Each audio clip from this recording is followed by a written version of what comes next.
اعوذ باللہ من الشیطان الرجیم بسم اللہ الرحمن الرحیم۔ آج صحابہ کرام کے بارے میں کچھ نہ کچھ کہنا چاہتا ہوں، اور حدیثوں سے کہ صحابہ کرام کس طرح کام کرتے تھے۔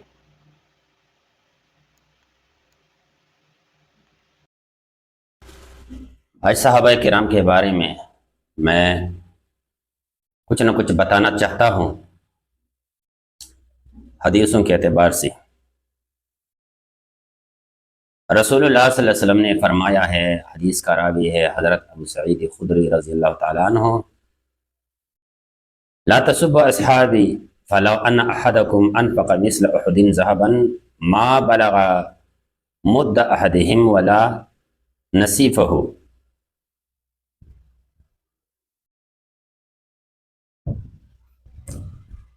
یہ حدیث صحیح مسلم اور صحیح بخاری میں موجود ہے۔ رسول اللہ صلی اللہ علیہ وسلم نے فرمایا کہ میرے صحابہ کو گالی مت دو، اگر تم لوگ احد کے پہاڑ کے برابر خیرات کرو سونے کا، تو یہ تمہارے طرف سے صحابہ کرام کے جو قربانیاں ہے، صحابہ کرام کے جو خرچ ہے دین کے لیے، صحابہ کرام کا جو مقام ہے دین کے حساب سے، وہ 1 کلو 1 مد یعنی 1 کلو یا نیم کلو آدھا کلو کے برابر بھی نہیں ہے۔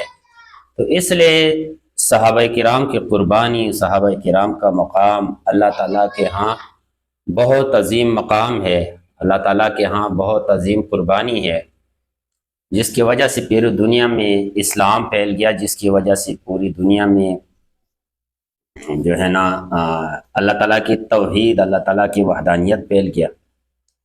تو اس لیے صحابہ کرام کا مقام وہ کوئی بندہ بھی نہیں پا سکتا۔ صحابہ کرام کو اللہ تعالیٰ نے مقام دے دیا ہے، اس کو اللہ جل جلالہ نے اپنے نبی کے لیے خود منتخب فرمایا ہے۔ تو اس لیے صحابہ کو گالی دینا یہ بہت عظیم غلطی ہے۔ صحابہ کرام جتنی بھی نیک لوگ ہیں اکٹھے ہو جائے تو صحابہ کرام ایک ادنا صحابی کے پاؤں کے مٹی سے بھی کم حیثیت رکھتے ہیں۔ اور اس کے بارے میں ایک اور واقعہ مجھے یاد ہے کہ ایک بندہ فوت ہو گیا، اس کا جنازہ حاضر ہو گیا، تو رسول اللہ صلی اللہ علیہ وسلم جنازے کے لیے تیار ہو گئے۔ پھر رسول اللہ صلی اللہ علیہ وسلم نے فرمایا کہ یہ کون ہے، یہ جنازہ کس کا ہے؟ کسی نے کہا کہ یہ فلان بندے کا جنازہ ہے، فلان بندہ ہے۔ تو رسول اللہ صلی اللہ علیہ وسلم نے فرمایا کہ میں اس کا جنازہ نہیں پڑھا سکتا، تم میں سے کوئی بھی بندہ پڑھا دے۔ پوچھا گیا کہ اس نے بولا اس نے حضرت عثمان رضی اللہ تعالیٰ عنہ کو گالی دی، وہ جنازہ رسول اللہ صلی اللہ علیہ وسلم نے نہیں پڑھایا۔ تو اس لیے صحابہ جو ہے نا یہ بہت عظیم مقام ہے، اور اس کے بارے میں رسول اللہ صلی اللہ علیہ وسلم نے خود فرمایا ہے۔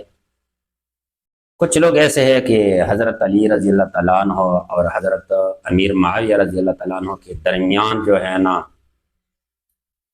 کچھ واقعات سچی ہوگی، کچھ لوگوں نے جھوٹی بنائی ہوں گی، اس میں اپنے ایمان کو آگ لگاتے ہیں لوگ، اور اس میں جو ہے نا کسی کو گالی دیتے ہیں اور کسی کو اپنا بناتا ہے۔ تو اس حدیث اور اس واقعہ کے درمیان آپ لوگ کیا کرتے؟ اپنے ایمان کو تباہ کرتے۔ اس لیے چاہیے کہ صحابہ کرام کے درمیان اپنی ایمان کو ضائع مت کرو، اپنی ایمان کو تباہ مت کرو۔ صحابہ کرام نبی کریم صلی اللہ علیہ وسلم کو محبوب تھے۔ آپ نے خود جو اس حدیث میں آپ نے سن لیا کہ بھائی اگر ہم سونے کے پہاڑ کے برابر، احد کے پہاڑ کے برابر سونا ہم خرچ کریں تو ایک صحابی کی 1 کلو کے برابر بھی نہیں ہے، اور نیم آدھا کلو کے برابر بھی نہیں ہے۔ اور یہ حدیث صحیح مسلم اور صحیح بخاری میں شامل ہے، موجود ہے۔ اسی طرح عن ابی بردہ رضی اللہ تعالیٰ عنہ، ابو بردہ رضی اللہ عنہ سے روایت ہے، عن ابی ہی اپنے باپ سے یہ روایت کرتے ہیں، قال رفع یعنی نبی صلی اللہ علیہ وسلم رأسہ الى السماء وكان كثيرا مما يرفع رأسه الى السماء فقال النجوم امنت للسماء فاذا ذهبت النجوم اتى السماء ما توعد وانا امانت لاصحابی فاذا ذهبت انا ات اصحابی فما یعدون واصحابی امانت لامتی فاذا ذهب صحابی امتی ما یعدون. یہ بھی مسلم شریف کی حدیث ہے اور یہ صحیح حدیث ہے. حضرت ابو ہریرہ رضی اللہ تعالیٰ عنہ سے روایت ہے. وہ اپنے باپ سے روایت کرتے ہیں، ان کے باپ نے کہا کہ نبی کریم صلی اللہ علیہ وسلم نے اپنا سر مبارک آسمان کی طرف اٹھایا اور حضور صلی اللہ علیہ وسلم آسمان کی طرف بہت سر مبارک اٹھاتے. حضور صلی اللہ علیہ وسلم فرمایا کہ ستارے امن کا سبب ہے آسمان کے لیے. جب ستارے جاتے رہیں گے تو وہ نجوم وہ ستارے آسمان پر آوے گے جس کا وعدہ اللہ نے کیا جاتا ہے، اور میں صحابہ کے لیے امن کا سبب ہوں. جب میں اس جہان سے کوچ کر جاؤں گا میرے صحابہ کو وہ چیز آوے گی جس کا وعدہ دی جاتی ہے، اور میرے صحابہ میری امت کے لیے امن کا سبب ہے. جب صحابہ جاتے رہیں گے تو میری امت کو آئے گی وہ چیز جس کا وعدہ دیتے جاتے ہیں. یعنی جب رسول اللہ صلی اللہ علیہ وسلم موجود تھے تو صحابہ کرام کو کوئی بندہ گالی نہیں دے سکتے تھے. پھر جب صحابہ کرام موجود تھے تو اس وقت بھی صحابہ کرام کو کوئی بندہ گالی نہیں دے سکتے. صحابہ کرام کا مقام ایک اعلیٰ مقام ہے. تو پھر جب صحابہ کرام چلے گئے تو پھر لوگوں نے اختلاف پیدا کیا. لوگوں نے صحابہ کرام کے ساتھ بغض، عداوت اور دشمنی اور لڑائی اور جھگڑے پیدا کیے. تو اس لیے جناب صحابہ کرام کا مقام بہت اعلیٰ مقام ہے، اور صحابہ کرام کو اللہ نے جو مقام دے دیا ہے اس مقام میں کسی بندے کو دخل حاصل نہیں کہ وہ اس مقام کو ٹھیس پہنچائے، اس مقام کو خراب کرے، ضائع کرے.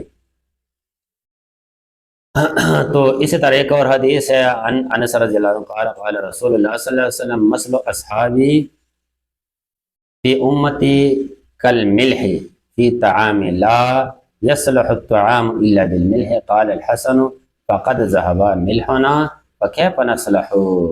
یہ شرح سنت کی حدیث ہے. حضرت انس رضی اللہ عنہ سے روایت ہے، کہا رسول اللہ صلی اللہ علیہ وسلم فرمائے میری امت میں میرے صحابہ کا مقام کھانے میں نمک جیسا ہے، جیسے کھانا نمک کے بغیر اچھا نہیں ہوتا. تو حسن بصری رحمۃ اللہ علیہ نے کہا ہمارا نمک جاتا رہا، ہم کیوں کر سنو رہے. تو اس لیے ہمیں خراب ہو گئی کہ ہمارے درمیان سے وہ نمک جو ہے نا، وہ ذائقہ جو ہے نا وہ چلا گیا. تو اس لیے حضرات صحابہ کرام جو ہے نا یہ ایک مقام ہے، اس کو عزت دینی چاہیے. اور ایک حدیث میں یہ بھی ہے عن ابن عمر رضی اللہ عنہ قال قال رسول اللہ صلی اللہ علیہ وسلم اذا رأيتم الذين يسبون اصحابي فقولوا لعنت اللہ علی شرککم.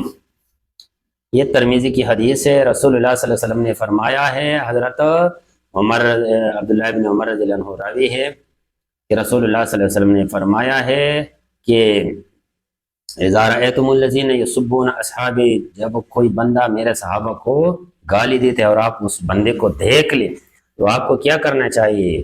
فَقُولُوا پس کہو لعنت اللہ علی شرککم، تمہارے شرک کی وجہ سے تیرے اوپر لعنت ہے، لعنتی ہے، لعنتی.